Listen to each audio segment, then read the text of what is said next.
speakers in this session are not only competent on matters related to IPR, but also hold years of experience in this field.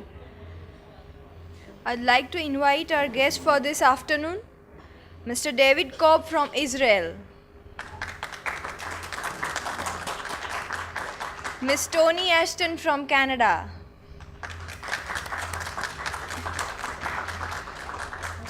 Mr. Quadeer Ahmed from United States of America, and Sri S. Chandrasekaran to take their respective seats on the stage.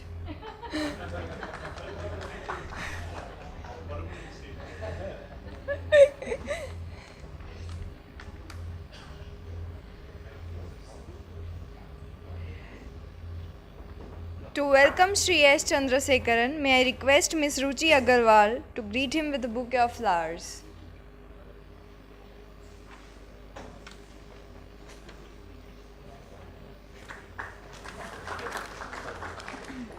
To welcome Mr. David Cobb, may I request Mr. Anas Qureshi to greet him with a bouquet of flowers.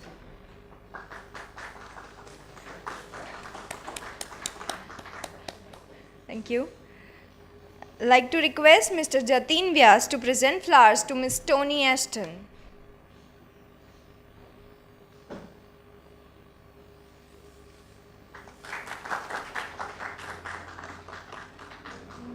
I'd like to invite Ms. Priyanka Patel to present flowers to Mr. Quadeer Ahmed.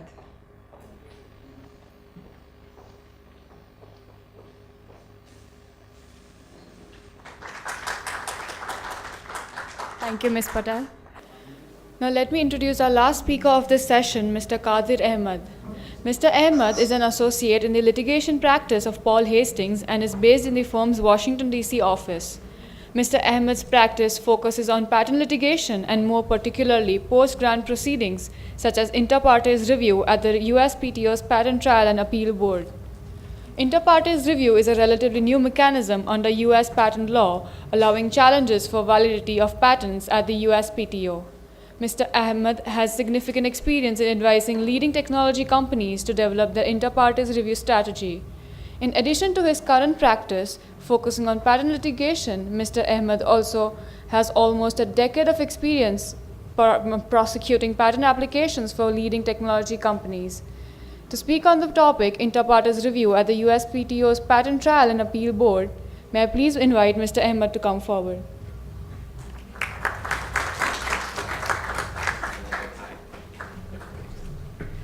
Is this the laser? Good afternoon, everyone. Thank you for that kind introduction. Thank you, Dr. Acharya, again for the invitation and for putting on this wonderful conference. You know, they say I learn a lot at this conference every time, and I remembered a joke that at least in the US we share a lot when we were in college, which is, you know, when you finish your bachelor's degree, right, you think, when you finish it, you come out, you think you know everything, right? And then you do your master's degree, and then you realize you don't know anything, right? And then if you do your PhD, then you realize you don't know anything and nobody else knows anything either, right?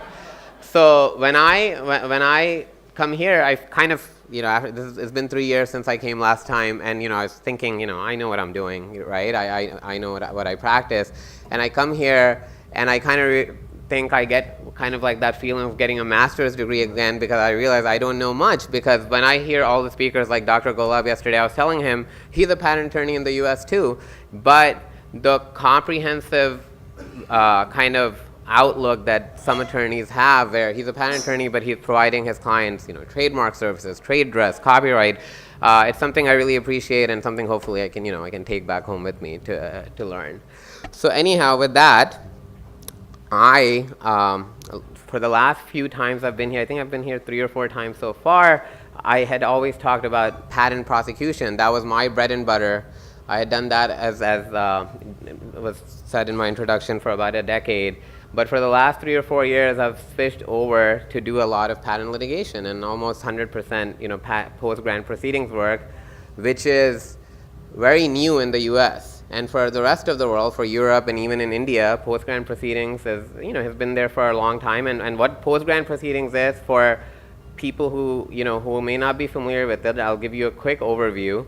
It's when you have an issued patent, so the patent office has examined a patent application, they issue a patent, and then you can go back to the patent office, so it's post-grant, and say, hey, you shouldn't have issued this patent because there's all this prior art out there, and these claims are invalid.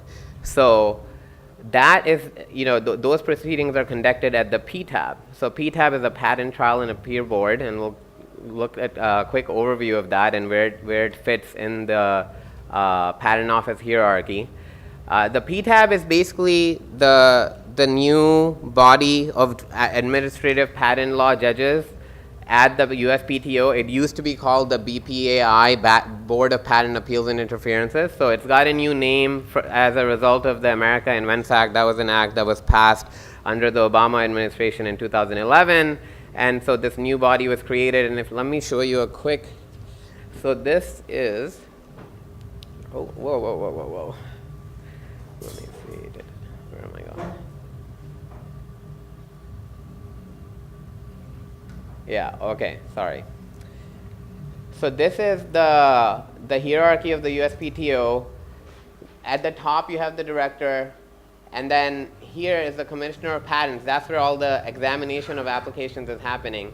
And then maybe the mouse will be easier. And this is the Patent Trial and Appeal Board. This if we go back, is now, it includes about 250 administrative patent judges, and they all basically have a technical background, and now the USPTO has made it very flexible for judges to work from remote locations. Most of the judges still work from Alexandria, Virginia, which is the USPTO headquarters, but there's a lot of them now in Detroit, Michigan, in Silicon Valley, I think in Dallas.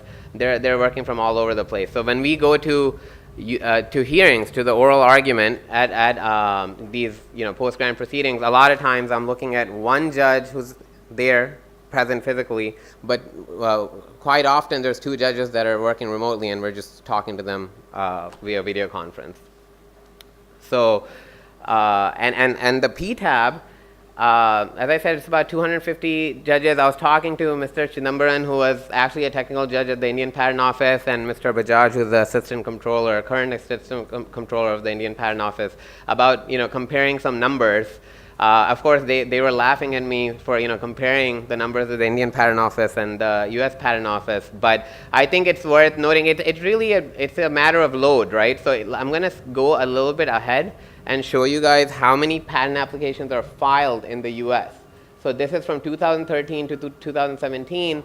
Every year, if you look, there's more than almost 600,000 applications that are filed, and the number of the patents that are issued is almost 300,000 or more every year, right? So the volume is completely different. Mr. Bajaj was telling me that I think last year was about 45,000 patent applications that were filed, right?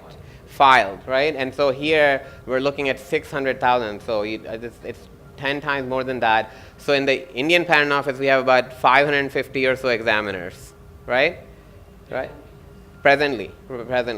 And here in the US, we have 8,000 plus examiners right here. That's the staffing. Now the thing that I'm talking about today, which is the PTAB, there it says about 388 total members in the PTAB. Now that includes the judges and also the paralegals and some staff, everyone together. So it's about 250 judges, like I said, and then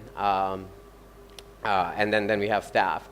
Now, what does the PTAB do? So what does the PTAB do? It handles appeals from patent prosecution cases. So when you're prosecuting patents and you disagree with the examiner and you keep on disagreeing, an option is to appeal to the judges at the patent office.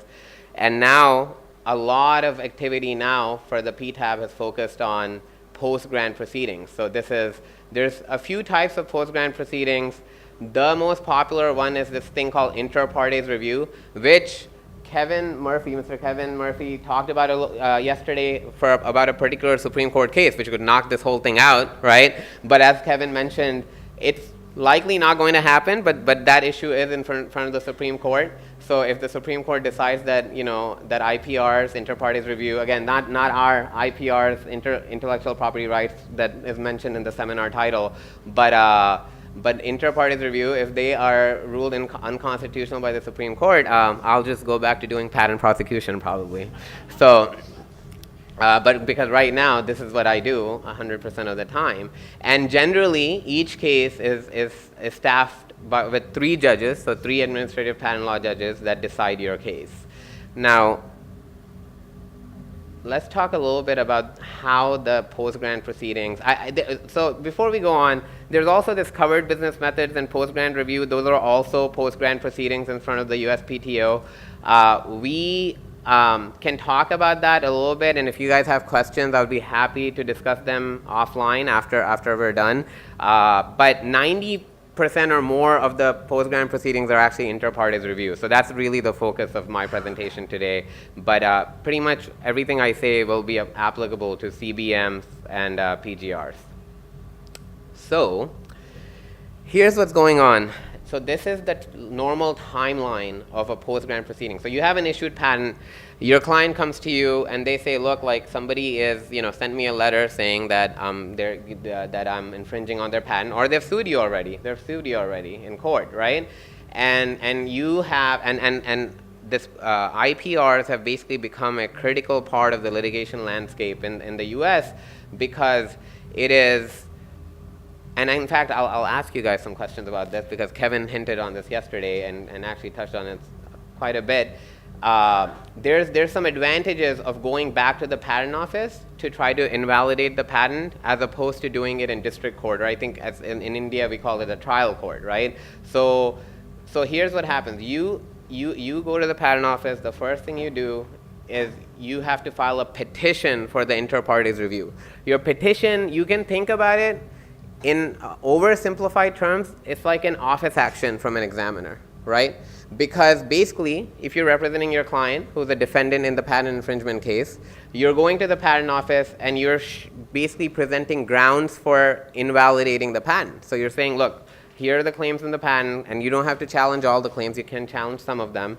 And you say, look, these claims are unpatentable over this prior art.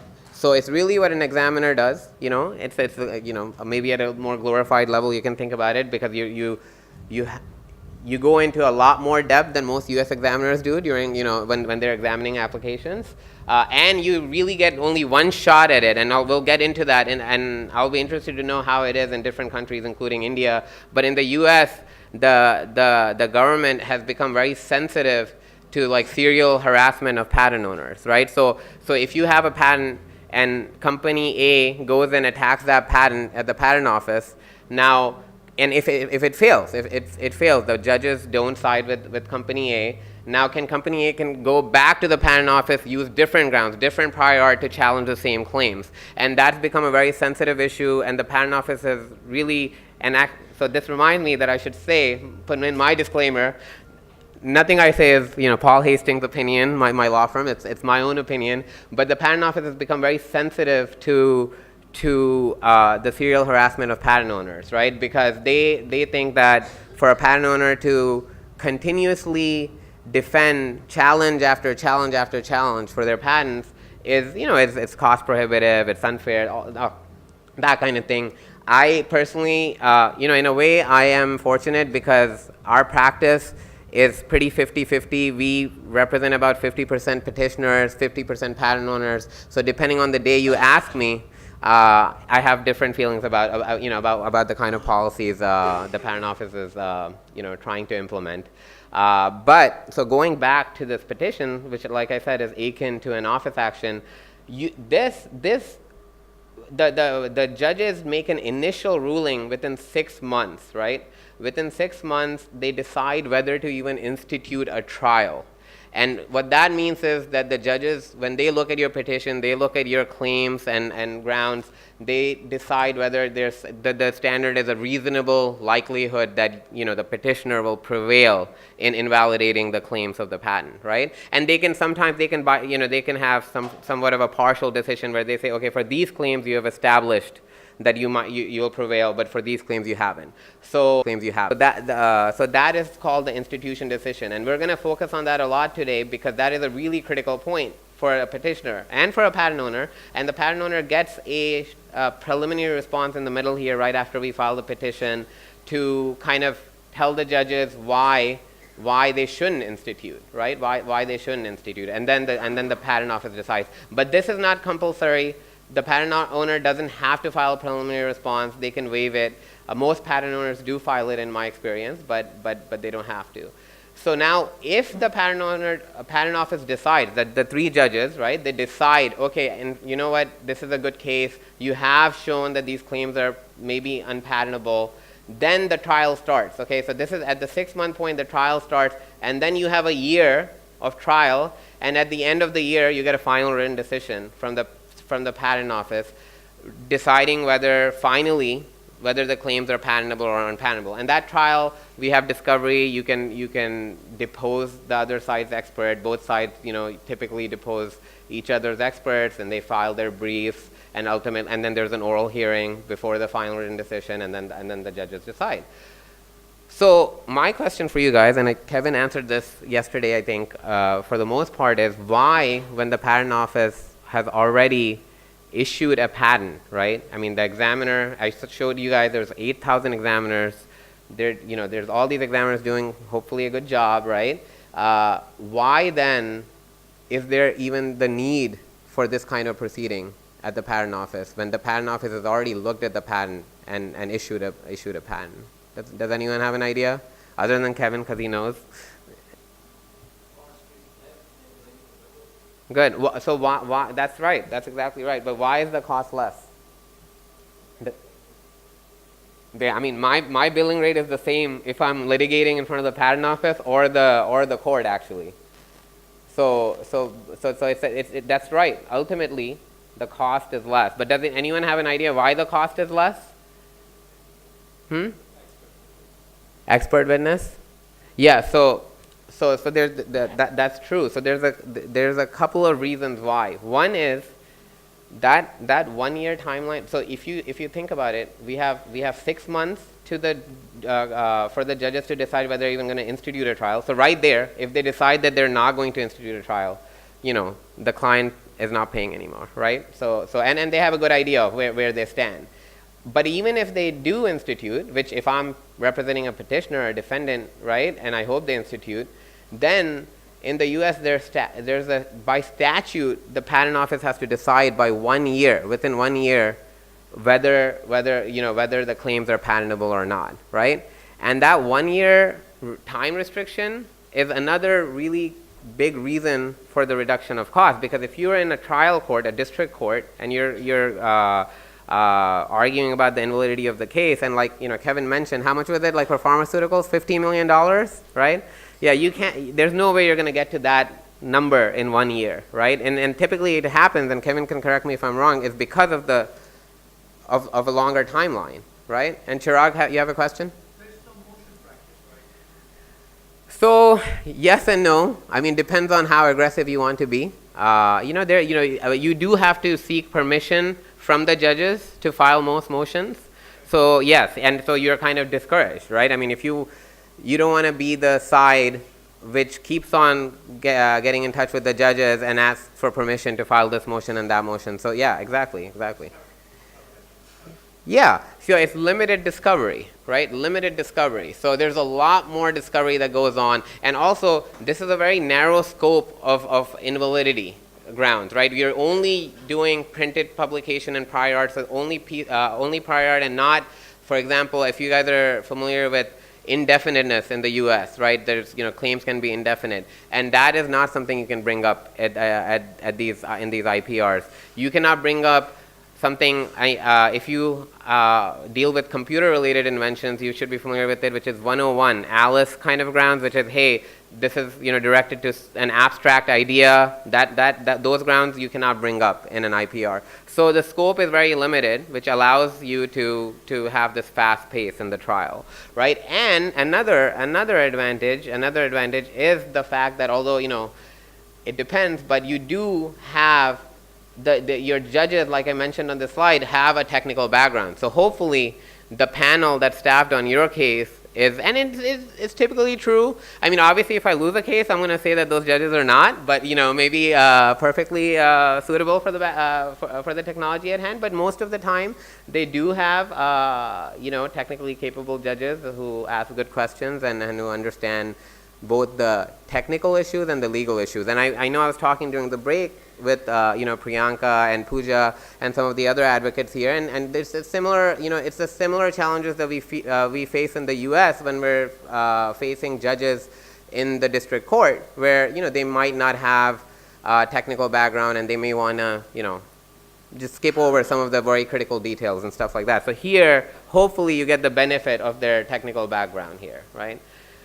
So that is kind of setting up this PTAB practice, which you guys may have benefited from before Kevin's presentation yesterday, maybe. But and so I want to talk to you guys a little bit about the so this has only been these proceedings have only been active at the Patent Office for about 5 years. So it's a really in the legal world, you can imagine when it takes courts years and years and years to kind of become uniform on issues and issue precedential decisions and become consistent in applying the law. 5 years is really nothing, right? I mean, we have so that this is a really dynamic space in the law where every week we probably learn something new from the PTAB, and just kind of now the dust is starting to settle, and the Patent Office is starting to provide some more clear guidance, some consistent guidance on some issues, and we'll talk about those in my next few slides. So, but again, I wanted to give you guys an idea about the numbers at the Patent Office, because like Kevin mentioned yesterday, the Patent Trial and Appeal Board, PTAB, it had a reputation, at least initially, and maybe it does still, of being a patent death squad, right? Basically, any patent you were taking and filing a petition here, people thought, okay, that's it. You file a petition, that patent those claims are going to get canceled, and so that's because the judges at the Patent Trial and Appeal Board had a reputation of just canceling claims at any claims that they saw that were being challenged. Having said that, I want to put this in a little bit of context. Like I talked about before, actually my math is not that good, and so if someone can kind of do just a lump sum addition of these numbers, right? From 2013 to 2017, how many applications were filed in those 5 years? Can someone tell me, just quickly? Huh? Yeah, exactly, 2.5 to 3 million, that's right, right? That's how many applications were filed, and how many were issued in those 5 years from the Patent Office? Half, right, about 1.5 million, that's right. So 1.5 million, and if you look at, in that time frame, here, this slide shows you how many patents were challenged at the PTAB, right? Total, and this is inter-parties review, IPR, CBM, PGR combined is about 8,000 total, right? And of course, I mean, this is not a one-to-one comparison, because in these 5 years, like Kevin mentioned yesterday, I'm trying to leverage as much stuff from his presentation yesterday as possible, so there's a little bit of an overlap. These patents, of course, are not necessarily issued from the last 5 years, right? The 8,000 patents that were challenged here maybe was issued in 2001, 2002, 2003. But the point is that it's 8,000 patents that were challenged versus 1.5 million patents that were issued over 5 years. So you can imagine you can call it a death squad, but number one, the proportion is pretty small. Number two, even out of these 8,000, these are 8,000 petitions that were filed, right? That doesn't necessarily mean all 8,000 patents had claims canceled, because many claims also survived, right? But again, yeah, I mean, initially, at least in the first few years, you'll see there was a pretty good chance that you would get those claims canceled. Because I do this day to day, I can tell you, and I represent a lot of petitioners, I stress out a lot when I'm preparing a petition to try to, convince the Patent Office to cancel claims. It is not easy. I mean, definitely the pendulum is swinging the other way, and you really have to cover all your bases in one shot to try to convince the Patent Office. So to me, when I'm actually less stressed out when I'm a patent owner these days, when I'm representing a patent owner, because I know I'm dealing with a limited universe, and I know where I can kind of knock out the legs of the grounds a little bit more. But anyhow, we can talk about that more as we go through. But so for example, so as I showed you, there's about 8,000 petitions that were filed over the last 5 years. So the Patent Office is very busy. The PTAB, Patent Trial and Appeal Board, has never been busier. Definitely, this is an exponential growth in the number of cases that they used to handle before the America Invents Act and before post-grant review proceedings were there. I mean, there was some sort of post-grant proceedings before called ex parte reexamination, inter partes reexamination, and ex parte is still there, but they've become kind of minuscule, and this is really the flavor of the day, and everyone is filing IPRs, and the Patent Office is unbelievably busy, particularly the PTAB with these kind of proceedings. And they've hired a lot of judges. I mean, over the last 4 or 5 years, they've hired, that has also, their numbers have exponentially grown, their staff over there. So now, if you look at, this is just a breakdown of the technology, just so you get an idea of where the concentration of the cases is. As you can expect, electrical, computer, which my background is electrical, so I'm fortunate. There's a whole lot of activity there all the time. So majority of the petitions, as you can see there, over the last 5 years, again, majority of the petitions are in that area. Mechanical is next with about 20%, and then you have chemical and biopharma and design kind of following that. So design patents are also open to these challenges, but they haven't really been that popular. So as I told you guys before, we have we filed a petition, and then in about 6 months the Patent Office decides whether to institute trial or not. Now, if they don't institute trial, as I mentioned, I mean, this is a pretty big loss for the petitioner, and because even though the district court, you can still go to the district court and bring those same grounds if you lose at this stage. You can imagine the optics are not good. You've already, the other side is going to be like, look, judge, they took these same grounds to the Patent Office. The Patent Office wasn't convinced. Why should you even bother to look? There's another issue of estoppel if grounds are actually instituted, but we're not going to get into that today. We don't need to. But here are the institution rates for the last 5 years. Basically the success that the petitioners were having in at least convincing the Patent Trial and Appeal Board at the initial stage, at the 6-month stage, that look, we have a good case here. These claims should not have been patented. They should be canceled, right? So as you can see, in the beginning, the numbers were very favorable to petitioners, close to 90% in the beginning, but the trend has been going down, and you can see it's gone down really quickly to the point where for this year, they're expecting about a 50% success rate. So I mean, if you look from 5 years ago to now, it's dropping at least 30%, if not more, right? So it definitely could have been called the death squad, but I don't know if you can call it that anymore, right? So it has become a very big battle, at the early stages in trying to convince the Patent Office to institute on your petitions. And here again is a breakdown of the technology and how those institutions institution rates have played out there.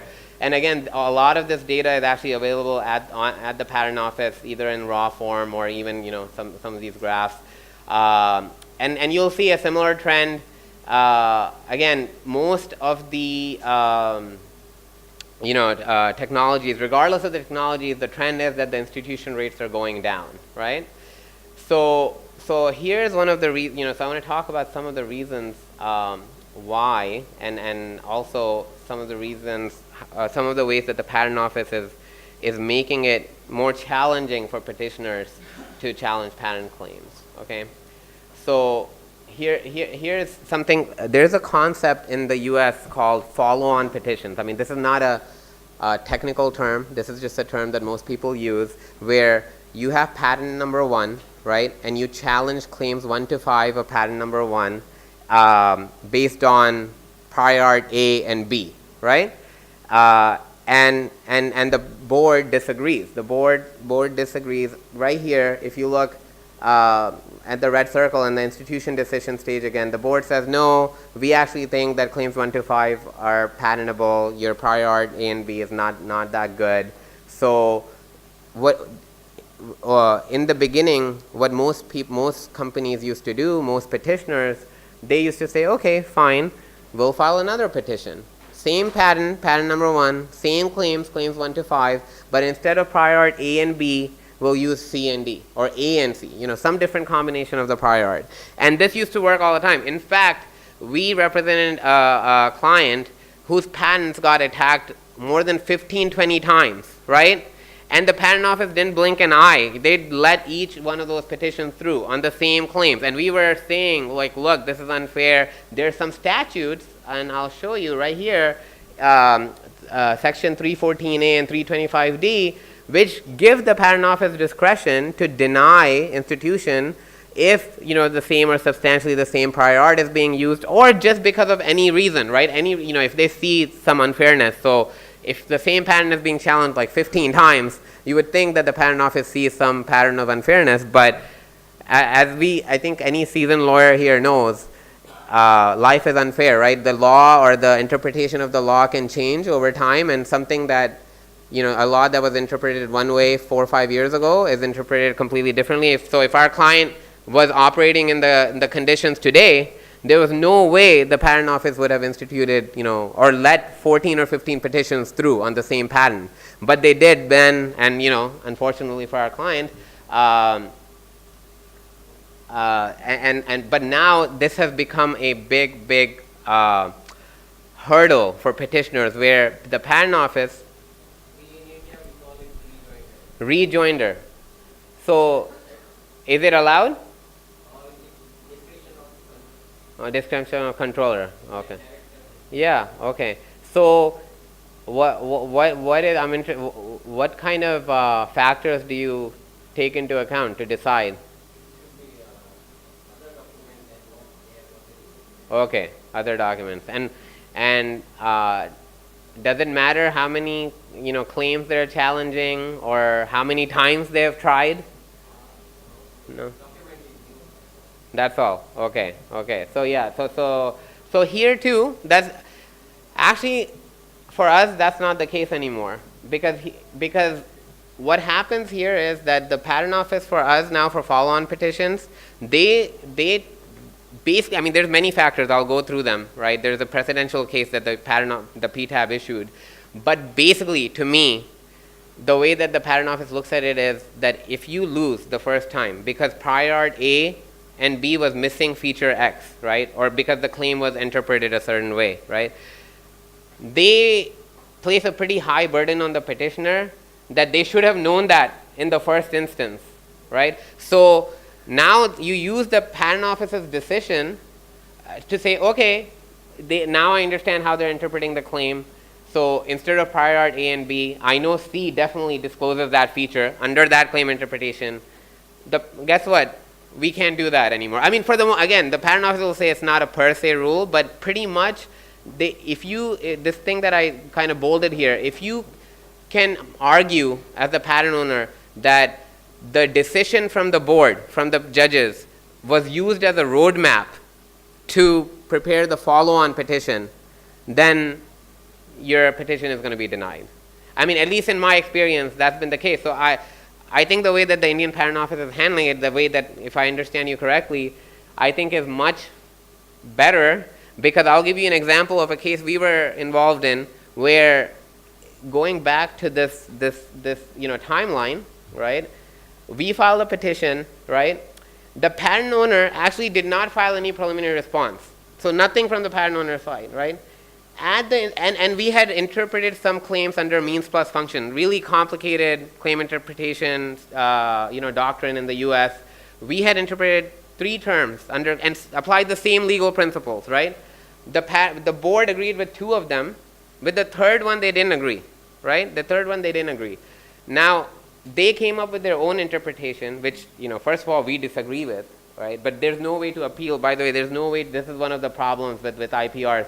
If you lose here, it's very difficult to appeal to a higher court. If you get instituted and you go all the way to the final written decision, then you can appeal to the federal circuit, to the next to appellate court. But at the institution decision, you can't. So this is why I was telling you guys it's a really big loss.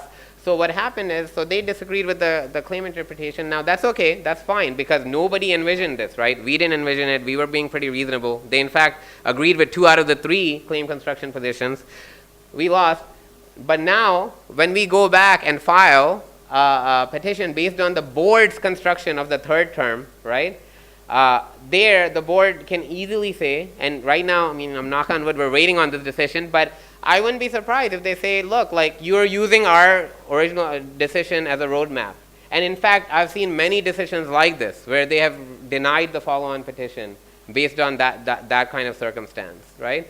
So I think it's a little bit unfair because, but anyhow, like I said, depends on who I'm representing at the time. So, but no, I'm actually joking because I think regardless, I think they need to improve the policy here, where if you're coming up with newer prior art, I agree with the, patent owner should not be serially harassed, but, it's one thing if the patent owner is facing like 10 challenges to the same patent, right? But if it's, it's a case-by-case basis, and, in most cases, I think it's probably reasonable to give them one more shot. And the patent office's position is kind of narrow on this, because even if it's a different company, so you had company A challenging the patent, typically what used to happen is company B or some other entity could come and challenge the patent, and that's still the case, but even there they're getting very strict, because they're like, oh, this other company is just using the prior decision as a roadmap. Well, of course they are. I mean, what else are they going to do? I mean, they just had a different timing, and different strategy for filing an IPR. So to kind of give you an idea of why this has become a big deal, follow-on petitions at the PTAB, is because the institution rate for follow-on petitions was higher. Of course, if you can imagine, you file multiple petitions on the same patent, you have a better chance. It's just simple law of probability, and the patent office was coming under a lot of fire. I think they were feeling a lot of pressure from the patent owner community about this kind of these kind of serial challenges.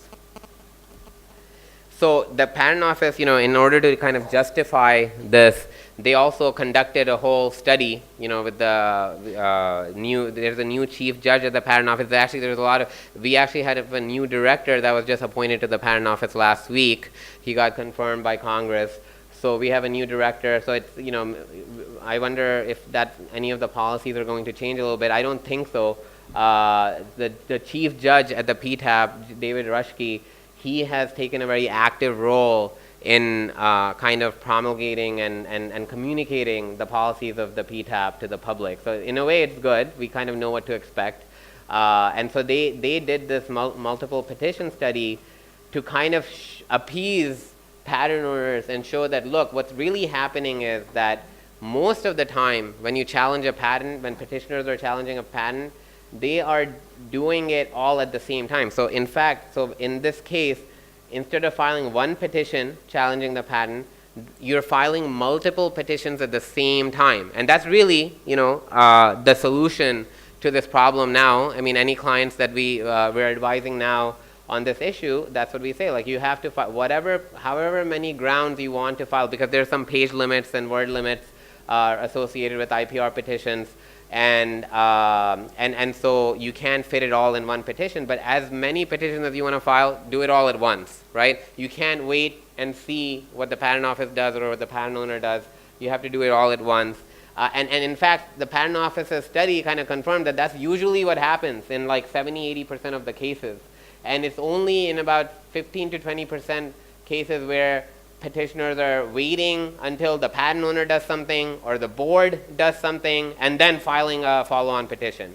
So it's not as big of a problem, from a number standpoint as it's made out to be, but it has become tougher in any case to convince the patent office to do it. I'm going to skip over some of these So the Patent Trial and Appeal Board, they to try to make their decision making and their interpretation of the law more consistent, they can issue, of course, precedential decisions which are binding, but it is really difficult for the PTAB to issue precedential decisions because all 250 judges have to agree in a vote. They have to vote. It has to be unanimous that the decision has to be made precedential. So one of the ways they try to circumvent that issue is by issuing informative decisions, which they don't need a unanimous vote. And so there's a lot of informative decisions on this issue of follow-on petitions, but finally they were able to, I guess, get all the judges on board and get a precedential decision. And this is a very recent case from last September, General Plastic, which basically sets out the factors. So Mr. Bajaj, I was asking you about the factors because what General Plastic does is, and this was an expanded panel, so just to step back a little bit, as I mentioned earlier, usually at the PTAB you have a 3-judge panel, right? But for these kind of important cases, the chief judge can exercise his discretion to expand the panel to 5 judges or 7 judges. So in this case, they expanded the panel to 7 judges, and the chief judge, David Rushke, he was a part of that panel. And so this decision, in addition to being precedential, you kind of know it's where that thinking is coming from. They basically set out a set of factors that any 3-judge panel that's looking at a follow-on petition should consider to decide whether to institute or not, how to use their discretion.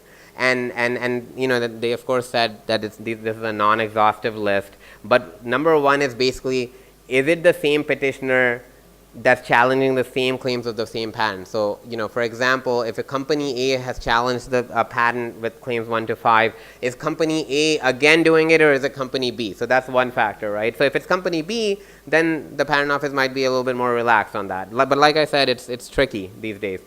Then the second thing is that at the time, now you're filing the follow-on petition, but when you were filing the first petition, so let's say the follow-on petition, like I said, is based on prior art C and D, right? C and D. Now, what the Patent Office also considers is whether at the time of filing the first petition, not the follow-on petition, whether the petitioner knew about prior art C and D. So you as a petitioner have to actually address that, come out front and address that in your second petition that, hey, I didn't know of it, or I couldn't of it, or right? So that's another issue.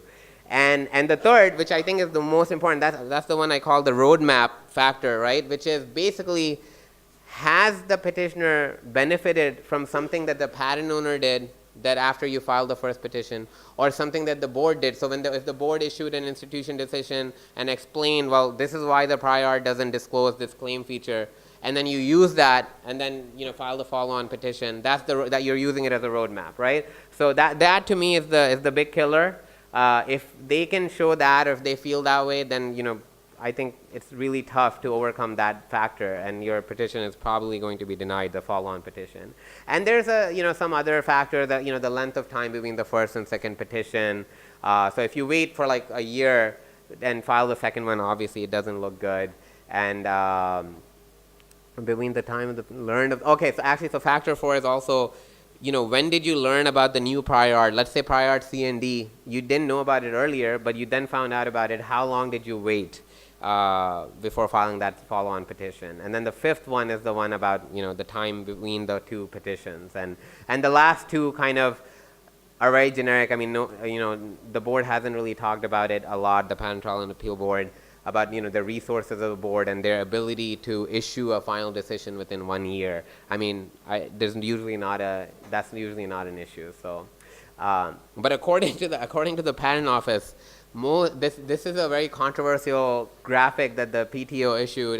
There's a lot of arguments or discussion about if these numbers really reflect the reality. But according to the Patent Office, 58, I think, if I'm reading it correctly, I don't know if percent of patents that are challenged come out unchanged from the post-grant proceedings. Again, if you follow the other narrative about the PTAB being a death squad, that doesn't make any sense, right? Because if it's a death squad, it's invalidating all these patents, then how can almost 60% of patents come out unscathed, right? But the way that they came up with the statistic is that they treated, so one of the things that can happen during the, let me see if I have a right. During the trial, right, during this whole timeline, is you can settle. Just like in a trial, you can settle. So typically, in my view, the settlements happen, or at least initially they happened, because patent owners were afraid that their patent was going to get, their claims were going to get canceled, because there was a high chance of their claims being canceled. So they, quickly came to the negotiating table. This was a negotiating tactic by petitioners, by people who were sued for patent infringement, to go to the patent office with a petition, with a complaint, and that forces the patent owner to the table and get them to settle, right, quickly, so that the claims are not canceled. That way their claims are preserved, and maybe they can continue going after some other, accuse other folks for infringement. But in this statistic that we saw, the patent office is treating settlements as a win for patent owners, right? So settlements are hard, as most attorneys know. Settlements, you never know, unless you were actually part of the deal, who it was favorable to, and so the patent office is kind of making a big assumption and saying, oh, look, all these cases settled. That means that the patent owner went home happy, right? It's probably not the case, but that's kind of their position. So, yeah. So the other quick thing that I wanted to talk to you guys about is sovereign immunity and tribal immunity at the patent office. So the reason, when Dr. Mayuri Pandya was talking about, that the healthcare and access to drugs issues, and this thing was kind of fresh in my mind, is because one of the unique parts of the American Constitution is this 11th Amendment, okay? The 11th Amendment allows for sovereign immunity of states. So if I live in California, or a better example is, if you're an agency of the state of California, so you're state school, you're UC Berkeley, right? You are immune from patent infringement claims. I'm talking very generally. There's exceptions to everything, as we know, right? So you cannot force UC Berkeley into a federal court, right, for patent infringement. If you are, for example, a resident of New York, or a company incorporated in New York, or whatever, right? So that's kind of the general idea of sovereign immunity. Now, what does that mean in terms of? So that's at court, at district court, right? But now we're talking about the U.S. Patent Office, which is an agency of the federal government. Okay. Interestingly, so there's many cases now, and we'll talk about a few of them, where the Patent Office has extended that protection to IPR inter partes review proceedings, right, post-grant proceedings, where if you are a patent owner, like in this first example, Quadeer versus University of Florida Research Foundation, which is an arm of the University of Florida, basically a subsidiary of University of Florida, right? Quadeer wanted to challenge a patent that was owned by University of Florida, right? So they went to the patent office, they filed a petition challenging claims of University of Florida's, patent, and what did University of Florida do? They didn't fight back. They just told the patent office, hey, look, they can't do this. They can't touch us over here, right? And the patent office actually agreed. So essentially, because, and there's a little caveat here, there was no litigation that was going on between the two, Quadeer and University of Florida. Quadeer may, for whatever reason, I don't know why, maybe University of Florida was trying to license the patents to Quadeer, and Quadeer didn't want to license them, and so Quadeer was like, you know what, actually these patents I'm going to just cancel, get them invalidated, right, and go to the patent office, and it's a cheap, effective way of doing that. But the board, sided with University of Florida and said, you know what, we don't have jurisdiction, essentially, right? So we cannot even examine your petition because University of Florida is protected by or in this case, University of Florida Research Foundation is protected by the 11th Amendment, Okay, so this, and there was another similar case at University of Maryland, Baltimore, where they also made a similar argument where someone was suing, and they actually did it very late in the game. Though, the proceedings had gone on, the trial was instituted, there was an oral argument, and then at that point they kind of raised this defense, like, wait a second, patent office, you actually shouldn't even be looking at this, at this challenge, because we are protected under the 11th Amendment. The patent office agreed, and dismissed the case, right? So the patent was safe. So this is a really nice way of saving the patent. So if you're an attorney and you like to think outside the box, what are you thinking? Like, if your patent is owned by a private entity, your client is a private entity, one thing you could do is tie up with a state-sponsored institution, assign them the rights, and maybe, it'll be protected.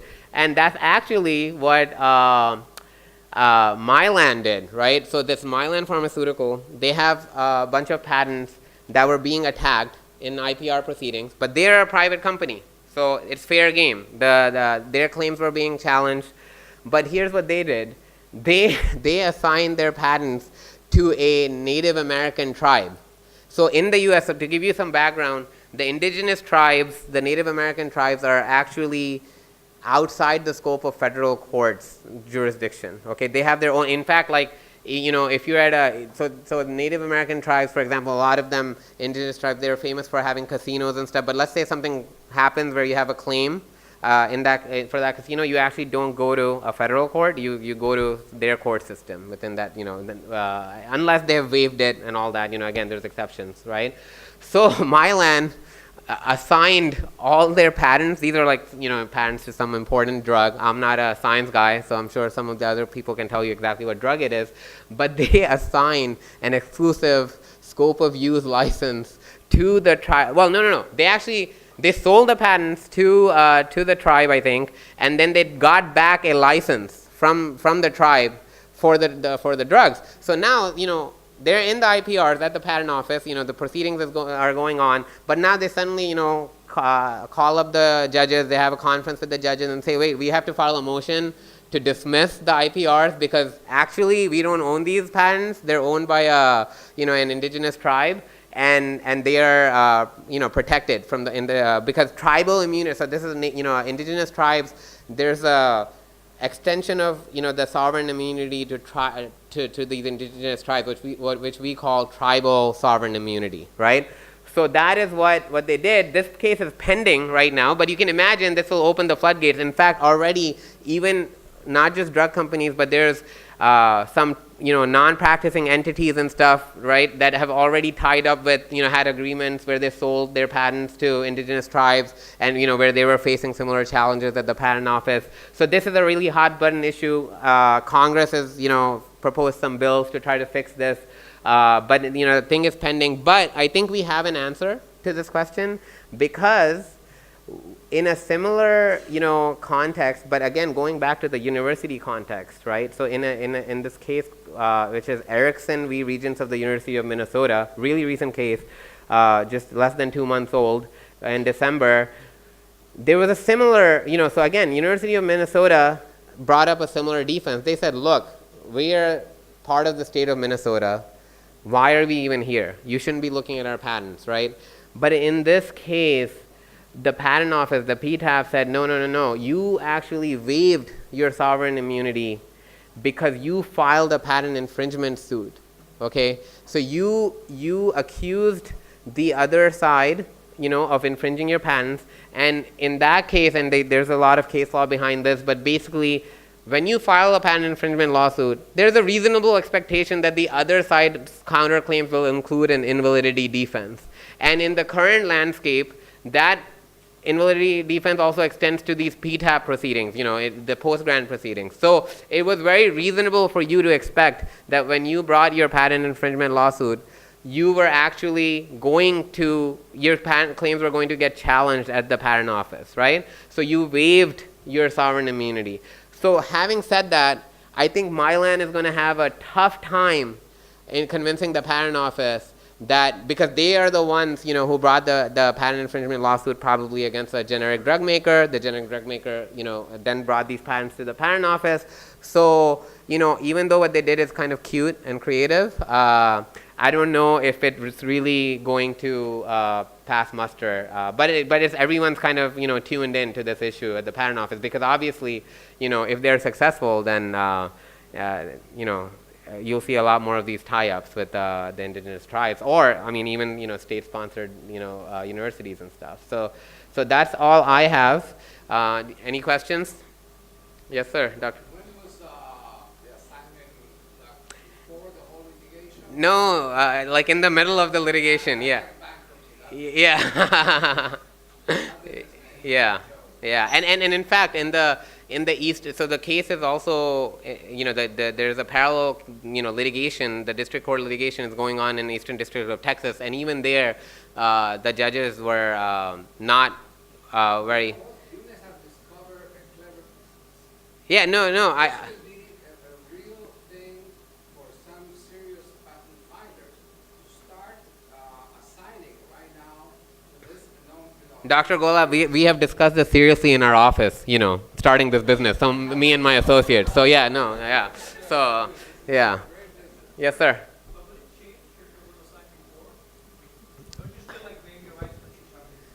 Yeah. I mean, okay, I guess I should caveat that by saying, it depends, but I think I don't think it would change. I think that the act of, filing a patent infringement lawsuit, at least according to the board's latest opinion. And by the way, I should also say the PTAB, a lot of times, their decisions are modified or reversed by the Federal Circuit. So, this is a decision from the PTAB, this one, the Erickson one, where they, said that the University of Minnesota waived their rights. So this is something that definitely is going to be reviewed closely by the Federal Circuit. And so I think there's, like I told you guys at the outset, this is a really, really dynamic area of the law where we're seeing changes, continuously. So this is, I imagine that the Federal Circuit is going to have the final word, if not the Supreme Court, right? So, yep, Kevin? The question's about 325D. Yep. Anybody can file an IPR, not just people who are concerned about infringement. The hedge funds can file IPRs and have filed IPRs. Kyle Bass, for example, filed IPRs that are follow-ons. And I noticed that he lost on a 325D on at least one petition against Accorda. I'm wondering if you have a view about, non-practicing companies. So I have to be really careful because Accorda is our client, and we actually knocked out those petitions. So Accorda is a patent owner. It's a drug company.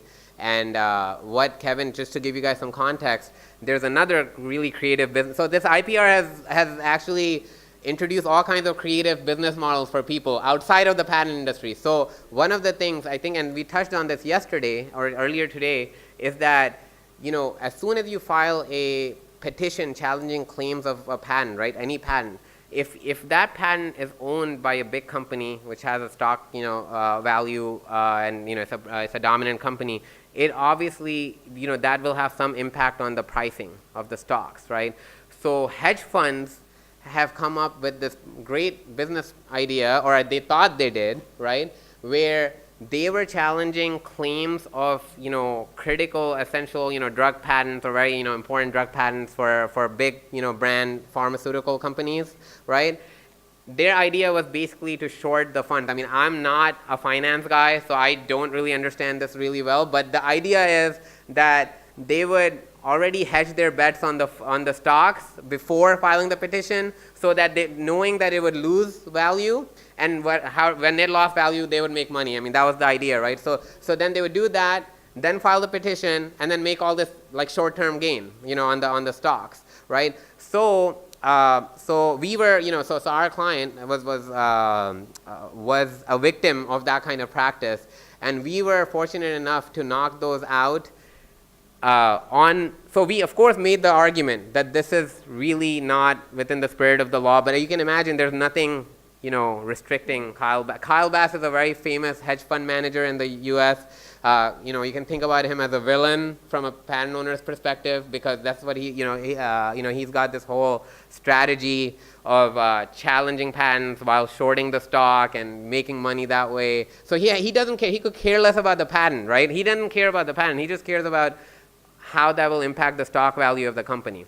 So, but overall, his strategy has kind of failed so far. The patent office, I think, to be fair to them, they were really careful in not, getting into the toxic debate about whether what he's doing is morally correct or not and all that, because that it's difficult to do that for them, because they're judges, they're bound by the law, and there was nothing funny going on, at least with the law, right? But in our cases, we were able to knock out those petitions based on some arguments based on the merits, that basically the prior art that he was using, right, was actually not a printed publication. So the prior art that he was using was like a conference publication, right, or something, which wasn't really made public. It was like a poster or something, and it was, and it was unclear how many people saw it. So fortunately, there were some arguments there that worked. And then, like you said, when he followed on with more attacks on the patents, then 325D came into play, which is basically saying that, look, if you come back, and that, like Mr. Bajaj was saying, this kind of consistent with the Indian Patent Office's position, if you come with a follow-on petition that is based on the same or substantially the same prior art, then we have the right to deny it. Again, it's not a per se rule, but they can use their discretion, and that's what they did in our case. So, yep. Any more questions?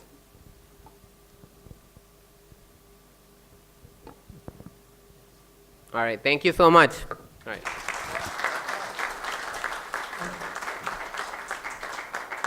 Thank you very much, Mr. Ahmed. It was indeed a very nice presentation. Thank you very much, sir. Now, may I request Sri S. Chandrasekharan to give a memento and certificate to Mr. David Cobb.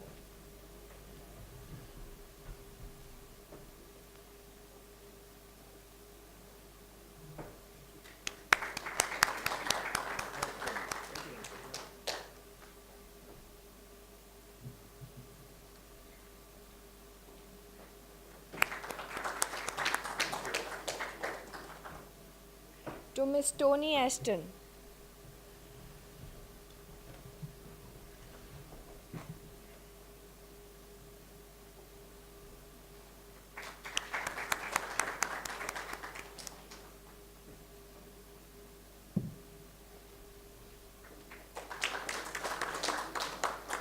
Again, I would request him to present memento and certificate to Mr. Quadeer Ahmed.